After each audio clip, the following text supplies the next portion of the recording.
Assalamualaikum guys. So let's continue with the final type of tort known as tort of nuisance. Okay, the learning outcomes. First, student is able to identify two types of nuisance, public and private nuisance. And then a student is able to identify the elements of private nuisance. Okay, because we need to focus on the private nuisance, and there will be problematic questions on private nuisance, not for public. Okay, and then third, student is able to apply the elements into the given situations. Sorry. And student is able to discuss the defenses available under tort of nuisance. Okay, law of nuisance. What is nuisance? According to Winfield, nuisance means an unlawful interference with a person's use or enjoyment of land or some rights over or in connection with it. Okay, when a person causes a disturbance or interference to your property, to yourself, okay, to your enjoyments of land, it can be regarded as nuisance. And it threatens the health, safety, moral, comfort, and welfare of a community. So there are two categories of nuisance. First is public nuisance. Public nuisance normally considered as a crime and as a tort as well. Okay, for a crimes we need to give the punishments to the wrongdoer, and then if you proceed to claim it under law of tort, means that you suffered damage and then you want to claim for damages or compensation. For example, the pollution of streams with any filth and trade refuse within a local authority area constitutes a nuisance and a crime, and the person guilty of public nuisance may be subject to punishments. This is where you want to take actions under crime.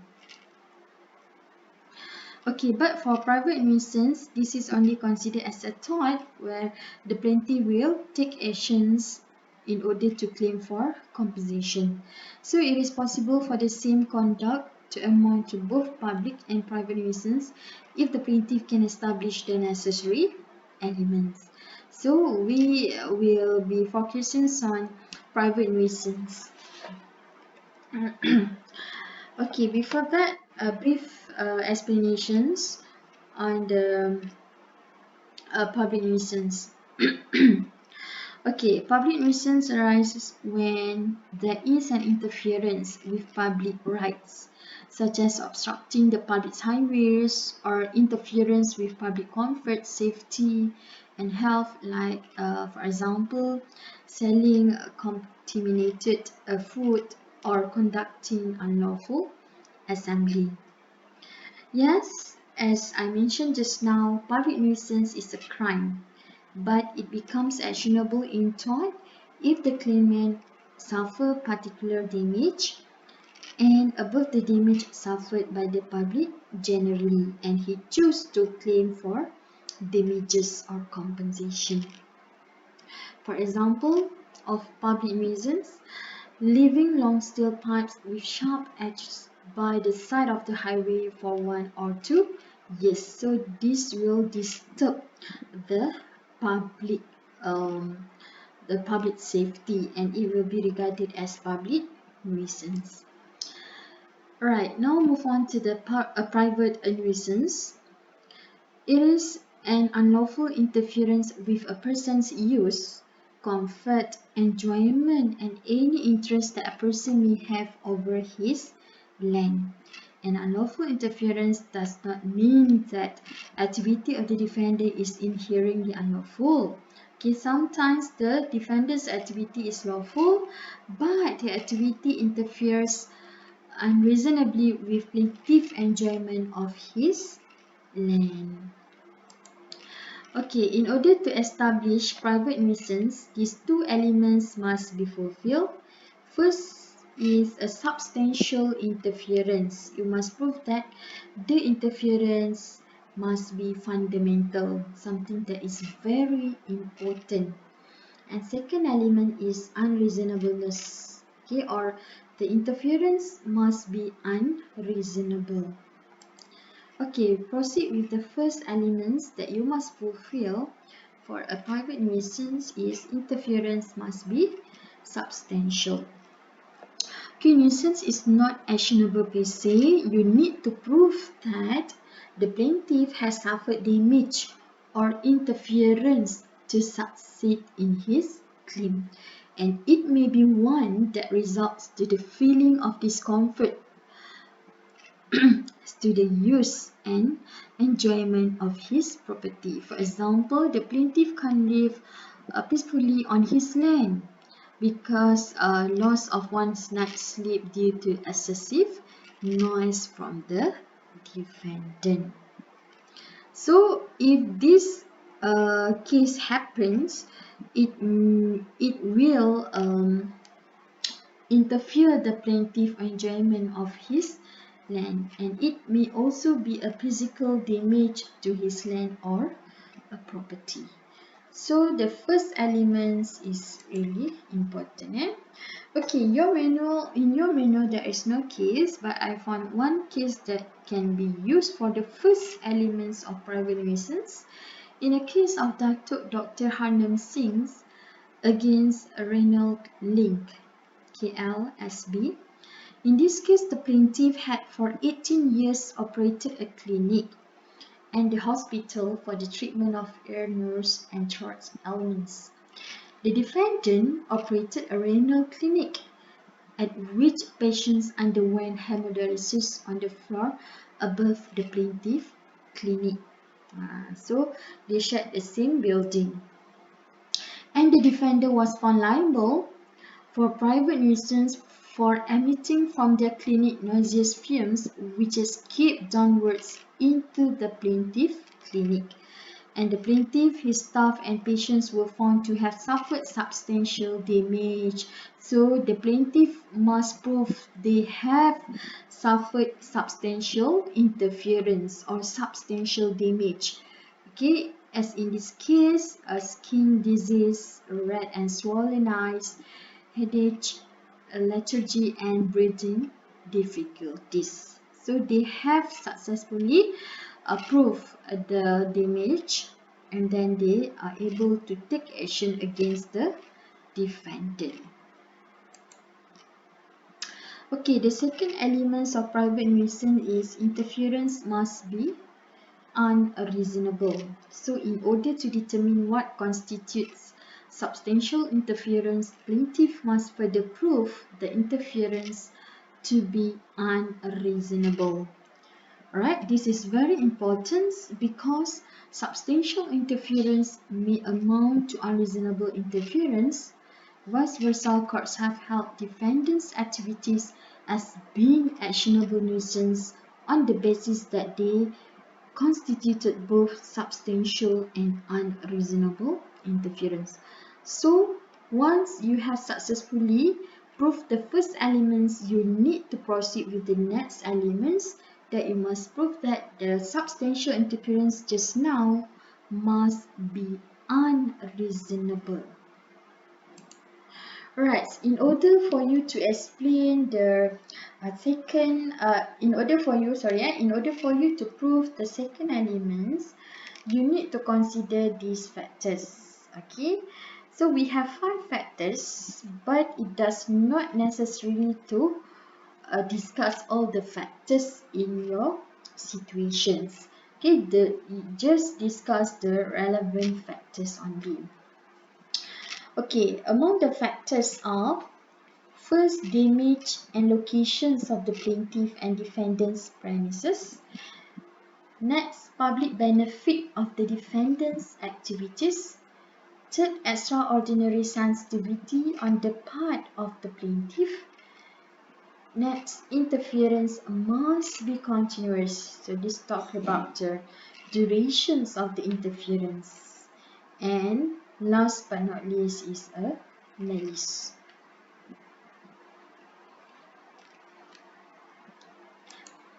Okay, so the first factor need to be considered here is damage and locations of the plaintiff and defendant's premises.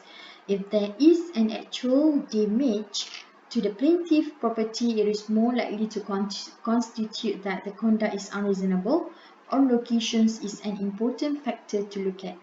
Okay, and please bear in mind that this is also called as the factor of locality or neighborhood factor. Okay, so under this factor, the higher level of disturbance is considered reasonable in an industrial area. So unreasonable in residential area for you to conduct an unreasonable nuisance. Okay, example of case for locality. In the case of St. Helens Melting Co. against tipping, the plaintiff owned a rubber estate which was situated in an industrial area, and the smoke from the defendant's copper smelting factory had caused considerable damage to the plaintiff's trees. And the court distinguished between physical damage, in this case is the material injury, and non-physical damage for personal discomfort. And for personal discomfort, the level of interference must be balanced with surrounding circumstances, and the nature of the locality must be taken into account. So the nature of locality in this case is industrial area. So a person cannot expect the air in an industrial area to be as fresh and clean as the air in the mountains. Okay, another case is you may refer to the case of Syarikat Perniagaan Selangor Sdn Bhd against Fahrul Rozi Muhdi. In this case, the appellant built a stage and staged some shows, and the court noted that the people who live in the urban area must be prepared to accept a lot of noise from their neighbors, and they themselves may make noise. This is the definitions of urban area. However, no one has the right to create excessive noise. Excessive noise means noise that is unreasonable, and that it is similarly, a person is not required to tolerate an excessive level of noise which is unreasonable, and it is considered as a nuisance. Okay, next factor is public benefit of the defendant's activities. So if the defendant's conduct give benefit to the society, and it is more likely that the conduct will not be deemed unreasonable. For example, claim of nuisance for the building of schools, factories, governments, hospitals. Okay, because of that renovations, because of that construction, you claim that there was a noise from there, but this is justified because it gives benefit to us. Although it gives rise to interference in the form of dust to nearby residents, the legal suit would likely be denied on the basis of the utility derived from the said project. However, this is a question of fact, meaning that it based on the circumstances of the case. Okay, the facts of the case. For example, you may refer to the case of Adams against Ursel. The defendant was in the trade of selling dried fish, ikan masin. His shop was located in the residential part of the street, and faced with a claim for an injunction, he argued that injunction means that to stop.